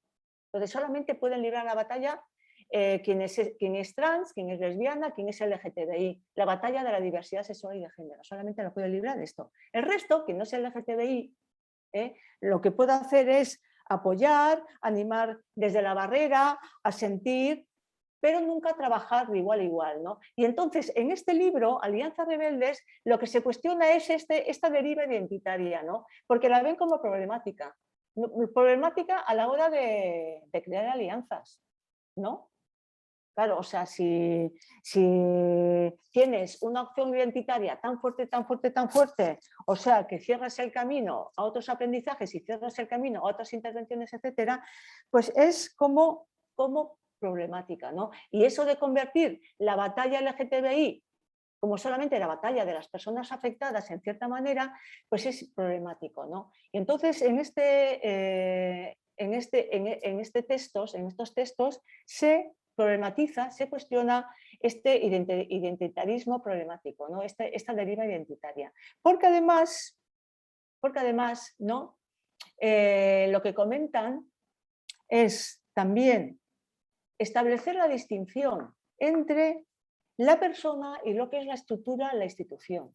Es decir, yo, evidentemente, como persona, o vosotros, las que estáis ahí, al otro lado de donde sea, no podéis a mí cuestionarme en tanto que persona mis propias vivencias sobre lo que yo he vivido, mi experiencia lésbica, por ejemplo. No me podéis decir nada, lo que yo he vivido, o sea, ahí sí que no me podéis decir nada, porque es mi experiencia personal, intransferible, lo que yo he pasado en tanto que mujer lesbiana. Pero si se promulga una ley lésbica, etcétera, oye, en este juego de poder debatir qué es lo que se hace, no se hace en el campo de la estructura social, ¿no? En el campo de la institución, otra cosa es diferente. Yo no estoy entrando a la persona, estoy entrando a la estructura, estoy entrando a la institución, ¿no? Y entonces, desde ese punto de vista, todas las personas que conformamos esta sociedad y que deseamos intervenir por mejorar la convivencia en unos parámetros de respeto y de convivencia en el terreno de la diversidad sexual y de género, pues deberíamos intervenir, o sea, deberían intervenir, siendo LGTBI+, o no siendo LGTBI+, ¿no? Y es lo que plantea, ¿no?, este libro, este identitarismo problemático, esta deriva identitaria, ¿no? Yo no sé si me he explicado bien, si me habéis entendido.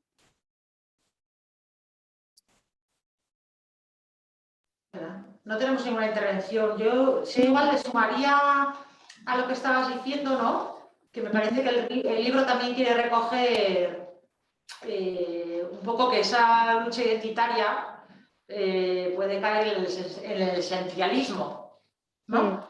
Que estás como reforzando un esencialismo que puede ser biológico, ¿no?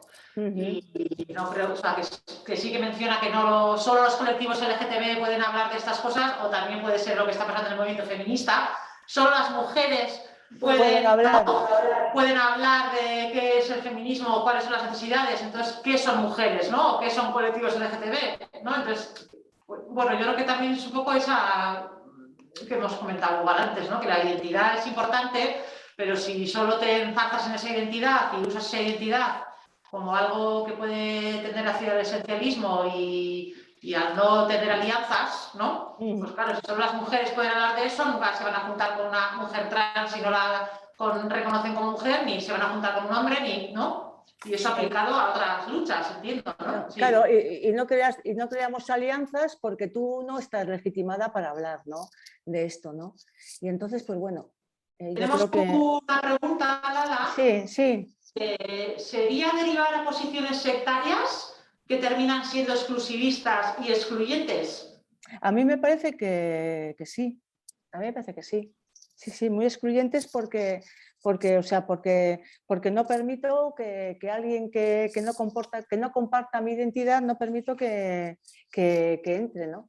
Que entre, que entre como un igual para luchar contra la opresión, ¿no? Y para, bueno, sí, sí, a mí me parece que sí. Sí.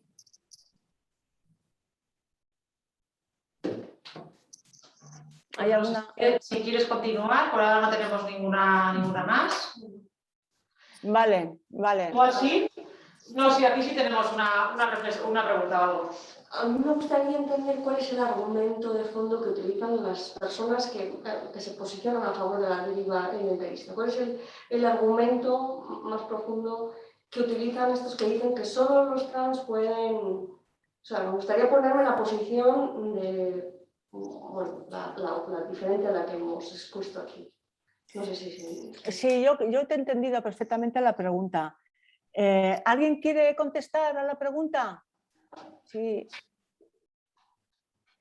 Bueno, a mí muchas veces me han dicho, tú te callas porque no eres esto. A mí, pues bueno, en reuniones y demás me han dicho, tú te callas que tú no eres esto, tú no puedes hablar, ¿no? Y entonces, ¿qué marejada yo creo que hay ahí de fondo? Yo creo que lo acaba de comentar Edurne.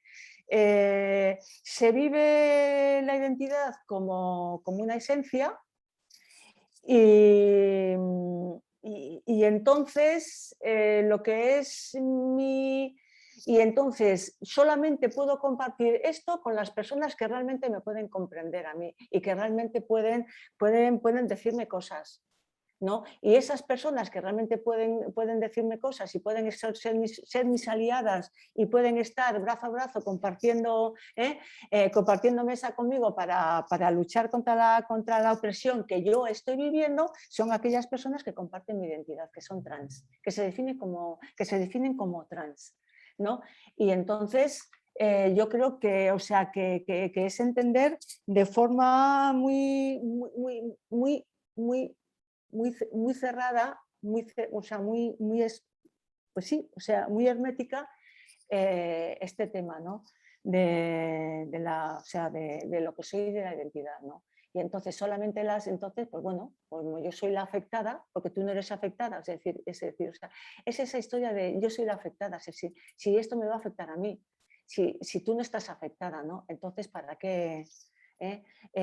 No permito que me digas nada, no permito que aquí tengas palabra y no permito que digas algo, porque lo que puedes hacer es apoyarme y solamente puedes asentir lo que yo te diga, ¿no? Entonces yo creo que es la... ¿no? Yo creo que es lo que hay detrás de esta deriva identitaria, bueno, voy a lanzar a decir algo más, pero bueno, yo me estoy metiendo en los tinglados. Yo creo que también, bueno, quiero pensar que también puede ser una reacción a una exclusión que ha habido, ¿no? Sí. ¿no? A esas personas, a esos colectivos que cualquiera de nosotras en alguna de nuestras identidades igual lo hemos vivido, nos hemos sentido discriminadas, no hemos tenido voz en algunos espacios, o incluso esa voz luego pues, se ha tergiversado o se ha hecho un mal uso. Yo no sé, que eso también lo hemos visto mucho en el movimiento feminista y así, ¿no? Pues sí, nos llaman para esto, pero luego estás a sacártela, no sé. Quiero pensar que algo de eso igual también hay, ¿no? Cuando dicen, no, es que mi palabra es... El libro creo que también en alguno de los capítulos recoge, ¿no? La importancia de dar voz y, ¿no? Y lo que tú decías también, Lala, aquí nadie te va a poner en duda tu recorrido personal, ¿no? Con tus vivencias. Pero a eso le damos, ¿qué estatus le damos, ¿no? A nivel de discurso, a nivel de política, no sé. Se me entiende un poquito, que a veces también que igual responde a eso, que no, pues que pues sean machacadas o invisibilizadas así, digo, cállate que ya hablo yo, porque mejor que yo no te lo va a explicar nadie, ¿no? Y eso igual, pues uno de los riesgos, bueno, esto también estamos posicionándonos aquí, pero bueno, puede ser en caer en el identitarismo, en el esencialismo que hemos comentado, ¿no? Sí. yo estoy totalmente, vamos, que sí, uno de los riesgos claro, de las opresiones, ¿no? que se han vivido y opresiones históricas, pues es este. Y es verdad que sí. Y además está conectado con las exclusiones, con la cantidad de veces que no se les o sea, que a determinados colectivos no se les ha escuchado, pero nunca. No se les ha tenido en cuenta, pero nunca para realizar, o sea, definir leyes, realizar ciertos proyectos o poner en marcha ciertos servicios, etcétera, ¿no? Tiene mucho que ver, sí, sí. Yo creo que en cierta parte, yo creo que está justificado en cierta parte, porque sí que es verdad que claro, o sea, yo he de reconocer que todo esto además es una trayectoria. Yo formé parte de colectivos que eran identitarios de este pelo. Es decir, o sea, si tú no eras lesbiana, desde luego tú no entrabas aquí. Tú no entrabas aquí, etcétera, ¿no? Y yo creo que sí que es verdad la necesidad de hacer todo un recorrido, ¿no? Y no es poner en duda la identidad a la que se quieren adscribir las personas, etcétera, ¿no? Pero sí que es verdad que no deja de ser un obstáculo, ¿no? O sea, y cerrarse el camino pues, a otros aprendizajes, a alianzas que pueden ser muy fructíferas, etcétera, ¿no? Y además yo creo que es reforzar esas luchas compartimentadas que llevamos, ¿no? O sea, aquí las feministas, aquí los LGTBI, aquí las ecologistas, aquí no sé qué, y que muchas veces vamos caminos paralelos y dices, o sea, que nunca nos encontramos, ¿no? Y es verdad que quizás sí que habría que plantearse romper con esas dinámicas, porque detrás de estas dinámicas hay mucho de esto, del sentido identitario, ¿no? De si no eres lo que eres y si no compartes conmigo la identidad, no compartes la acción política, cosa que, por ejemplo, claro, muchas veces no se cumple, ¿no? Porque yo con muchas personas LGTBI no comparto acción política, poder compartir algunas historias, o con muchas mujeres igual no compartes tampoco muchas cosas, ¿no? Y yo creo que habría que entender esas historias, ¿no? Se lo está animando el chat, Lala, sí. si te parece te voy haciendo preguntas. Hay una intervención que dice si ese identitarismo problemático es más frecuente del colectivo trans. No sé, en comparación con qué, con los otros colectivos, entiendo. Sí, por ejemplo, sí, no sé, fíjate tú, yo no lo sé, yo lo he vivido mucho en relación al colectivo trans, pero yo creo que eso no es una cosa de colectivo trans solamente.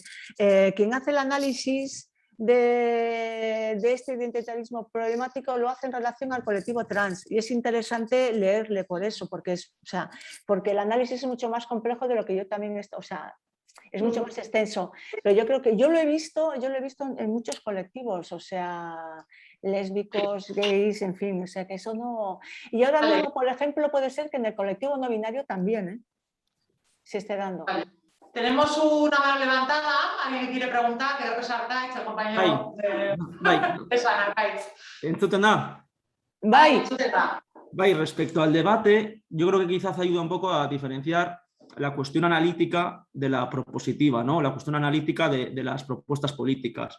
Y ahí, por ejemplo, desde la epistemología feminista, Bárbara Biglia plantea que, por ejemplo, respecto a la opresión de género, que el hecho de ser mujer no te da una posición epistémica privilegiada, no te sube a una atalaya desde la que puedes analizar mejor las relaciones asimétricas de género, sino que lo que importa es tener una metodología feminista que esté orientada a ese análisis. Sin embargo, igual en la cuestión más política, más de propuestas políticas, más de horizontes emancipatorios, sí que comparto lo que comenta igual Nancy Fraser sobre los contrapúblicos subalternos. Y ahí lo que comenta Nancy Fraser es que históricamente los colectivos que han sido dominantes o que son dominantes, ya sea por cuestión de clase, por cuestión de género, por cuestión de etnia, son los que han definido lo que es la realidad, ¿no? Entonces, para que haya un debate horizontal entre colectivos explotadores y colectivos subordinados u oprimidos, quizás sí que sea necesario esos espacios no mixtos, ya sean en el caso de la opresión sexual, en el caso de espacios de mujeres asterisco, espacios decolonizados, ¿no? Quiero decir, yo le veo, y quizá también lo que plantea Nancy Fraser es que se puede homologar con otras luchas, ¿no? O sea, no tiene sentido que para hablar de resistencias indígenas haya personas mestizas o blancas introducidas en el movimiento indígena o de los pueblos originarios. Pues yo entiendo que con la opresión sexual y de género podría ocurrir algo similar, ¿no? Que es esos contrapúblicos subalternos que de alguna manera para que puedan enfrentar de forma horizontal los colectivos y los discursos dominantes, primero es necesario que se junten esos colectivos subordinados y que tengan una agenda propia y un discurso propio. Sí, además hasta ahora parece ser que ese ha sido el recorrido, ¿no?, histórico del movimiento LGTB, ¿no? Juntarse los que comparten esa identidad y establecer la agenda y establecer un discurso propio, sí, sí. Tenemos otra pregunta también en el chat, que dice si podemos decir que es inherente al proceso de toma de conciencia y de lucha en cualquier colectivo. ¿Le encuentra similitudes al debate en el movimiento feminista sobre si los hombres pueden o no ser aliados, ¿no? ¿O qué papel juegan los hombres? Entiendo que es poco en ese sentido, ¿no? Sí. Tiene muchas similitudes, sí. Vamos, yo pienso que sí, vamos. Sí. No tenemos por ahora más aportes. Nos faltan 20 minutos. No sí, sé nos si querías faltan. contar. Sí, digo, por tenerlo en cuenta, Lala, que nos has dicho más de una vez que tú hablas mucho, por tenerlo en cuenta ahí. Si te querías seguir un poquito o dejar algunas cosas más claras o... No, yo con esto no, yo no. Vamos, yo si no hay más participación sobre esto de las identidades y demás, no. Vale, Vamos, pues lo he dicho todo. Podría decir muchas más cosas, pero no me parece ahora. ¿Sí? ¿Había una intervención? Si tienes alguna cosa más que se te ha quedado en el tintero, por ahora no hay ninguna intervención. Vale, pues entonces pasamos a esto. Claro, venga, dale. A debatir sobre esto. Ya veis, una mujer lesbiana está automáticamente sujeta a más discriminación que un hombre gay. Y os adelanto, aquí está en debate la interseccionalidad. Bueno, aquí no hay que responderlo, o sea, aquí hay que reflexionar sobre la respuesta, ¿eh?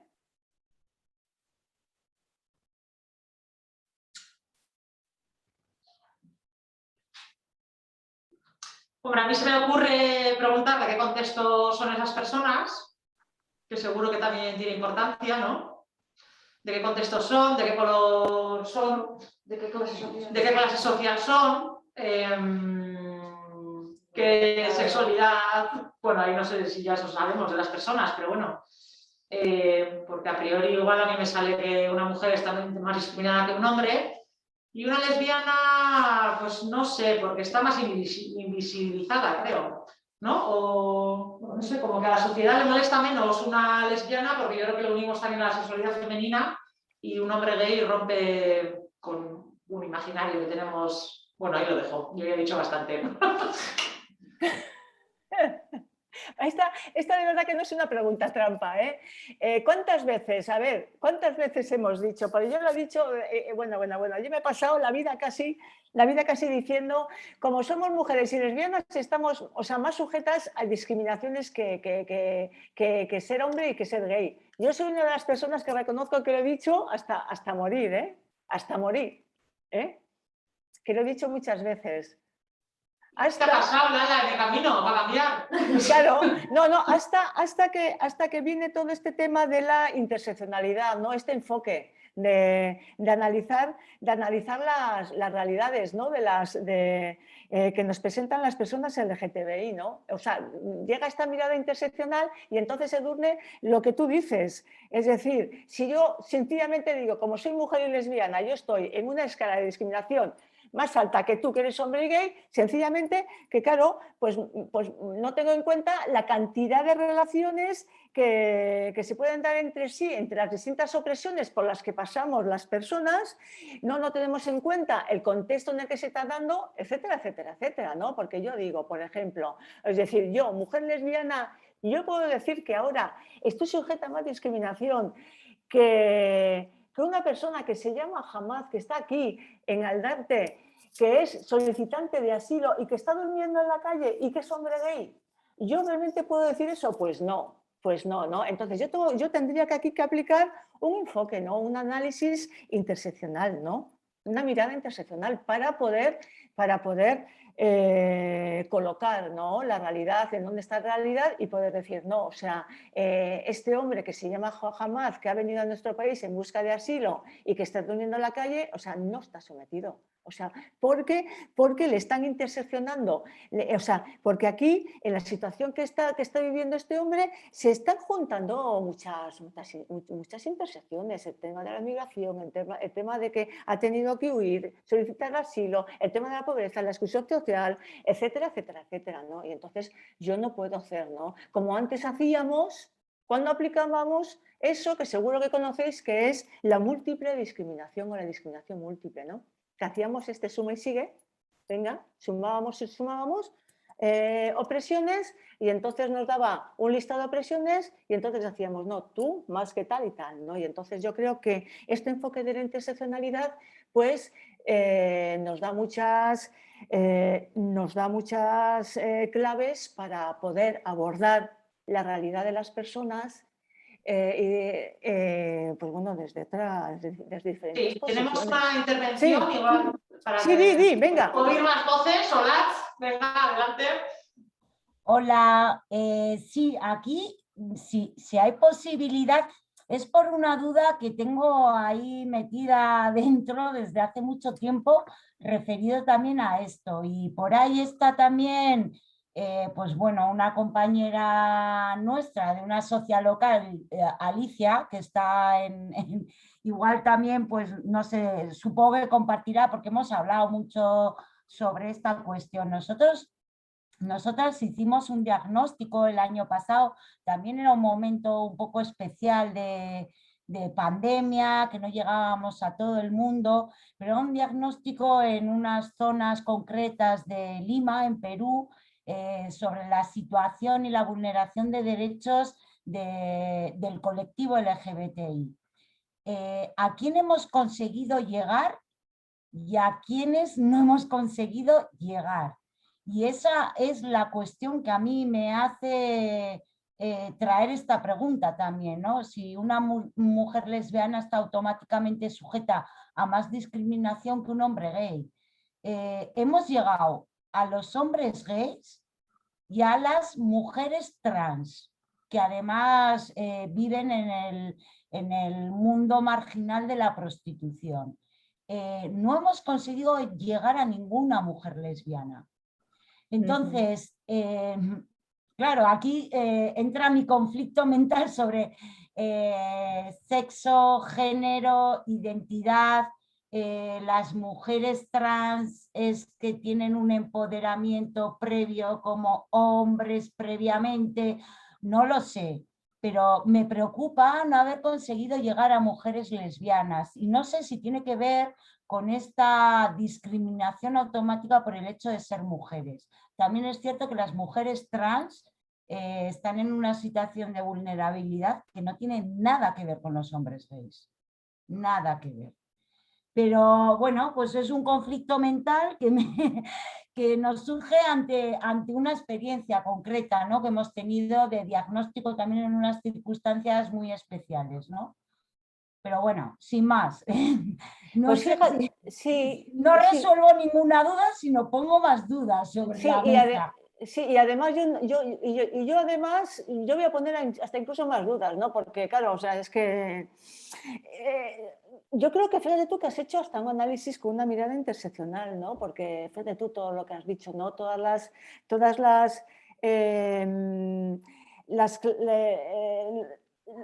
las líneas, las claves que has colocado, ¿no?, en tu intervención a la hora de analizar por qué, ¿no? Solamente el preguntarse esa cuestión de por qué, ¿no? No habéis podido llegar a las mujeres, ¿no? Pues bueno, yo me imagino que seguiréis en contacto con ese contexto y seguiréis en contacto, ¿no? Yo creo que es una cuestión de seguir y de... Se ha creado un colectivo, claro, el colectivo de mujeres trans es impresionante, pero se ha creado también una articulación LGBTI. Pero sí, a mí me parece que hay una invisibilización. También me pregunto si igual no lo tienen, si las mujeres lesbianas en ese contexto no tienen tanta necesidad de articularse. No lo sé, es que me surgen muchísimas dudas, la verdad. Sí, sí, claro, ya, yo creo que fíjate tú que no es una cuestión de necesidad de no articularse, ¿eh? Aquí tiene que ver, tenéis que poner en marcha más elementos, o sea, está el tema de aquí no vamos a abordar el tema de la invisibilidad, visibilidad, ¿no? Y todo el tema que, o sea, y eso cómo intersecciona con el tema de género, etcétera, ¿no? Pues no o sea, aquí no hay tiempo para abordarlo, ¿no? Pero yo sí que creo que nos encontramos con realidades que están mucho más ocultas y que habría que abordarlas de una manera, con una mirada ¿no? Interseccional. Preguntándose, o sea, ¿qué más mecanismos pueden estar actuando? Preguntándose, porque igual no hay que bucear, no sé, en el colectivo LGTBI que está ahí más aparente, más visible y demás, igual tenéis que bucear en otros espacios, ¿no? Pero siempre con esta mirada, ¿no? Y yo, de verdad, no tener en cuenta esta pregunta, porque es una pregunta que es muy analítica, que es para poder entrar de forma muy analítica en esta mirada interseccional, ¿no? Porque igual resulta que sí podemos concluir que en determinados contextos, como es el peruano, en una determinada región y demás, podemos concluir, que las mujeres lesbianas, si están por ahí, pues oye, sí que están sujetas, ¿no? Así como colectivo, ¿no? Digo yo, ¿no? O sea que ya me gustaría contestar con un poquito más de concreción, No, bueno, pero que es difícil que el tema lésbico... Que el tema lésbico hincarle el diente, sí, porque sí, ha surgido, o sea, es que ha sido muy claro además y yo creo que sí, que hay que por lo menos seguir haciéndose preguntas. El tema lésbico, yo creo que ahí interseccionan muchas cosas. todos los debates y todos los cuestionamientos sobre sexo, género y es complejo, evidentemente es complejo. Claro, interseccionan, por ejemplo, en el tema lésbico pueden estar interseccionando, o sea lo que son los elementos más comunitarios, más familiares, etcétera. Yo creo que ahí puede, o sea, y además encontrar esos elementos específicos, ¿no? Que hacen que una lesbiana, mujer o lo que sea, ¿no? Pero en este sentido, o sea, personas con deseos lésbicos estén sujetas a un mayor silenciamiento, ¿no? O sea, ¿qué elementos específicos puede haber ahí? Yo creo que ahí hay que escarbar mucho, sí, escarbar, porque a verlo los hay. Sí, que no, es que ahora no nos vamos a alargar en esto, ¿no? Pero sí. Bueno, sí. O sea, sí, pregunta difícil. Sí, la idea de esta... análisis, vale, ya está, sí. Sí. Por compartirla, sin más, ya está. Sí, no, y además muy interesante, porque yo creo que es el gran vacío, ¿no? que hay muchas veces, ¿no? Cuando intervenimos, cuando se hace cooperación, ¿no? en otros contextos, ¿no? Ese gran vacío, ¿dónde están? Y que igual no están, que igual, o sea, es que igual tampoco están, ¿no? O sea, como tú dices, ¿no? Pero yo creo que sí, o sea, que diversidad existe, y diversidad sexual entre aquellas que se denominan mujeres o que por lo menos son mujeres, tiene que haberlo, o sea, yo creo que eso es una cosa que siempre tenemos que tener en cuenta, ¿no? Y hay que bucear mucho, sí.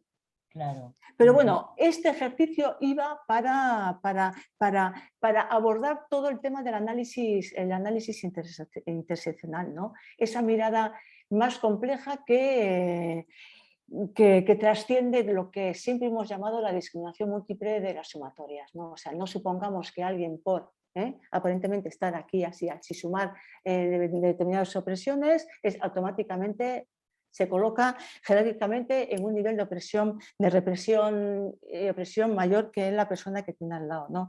Yo creo que además esta mirada interseccional seguro que la vais a abordar en las otras sesiones que vienen, ¿verdad? En las 3 o 4 que tenéis. ¿Pasamos a la siguiente?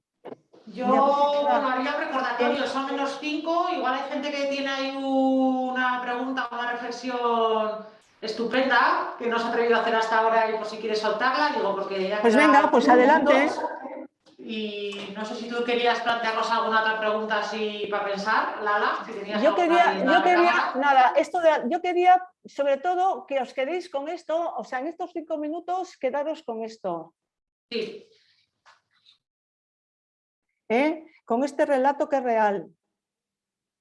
Y luego cuando vayáis a casa pensáis en todo el sesgo heteronormativo que tenemos en esta sociedad, ¿no? Que excluye y que hace que las personas pues no tengan su lugar, no tengan. En concreto esta mujer en urgencias, pues no tuvo su lugar, estuvo como, la excluyeron y la discriminaron y la violentaron, ¿verdad?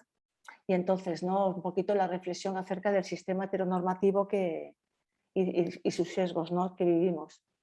Pero bueno, era una reflexión así. Pero que no hay tiempo, ¿no? Porque ya se nos acabó el tiempo. Si queréis. Bueno, tampoco está mal para acabar, ¿no? Digo, Sí. es lo que decíamos antes también, que es importante rescatar las voces y escuchar las experiencias de la gente porque, bueno, a mí me sirve para empatizar también, ¿no? Sí.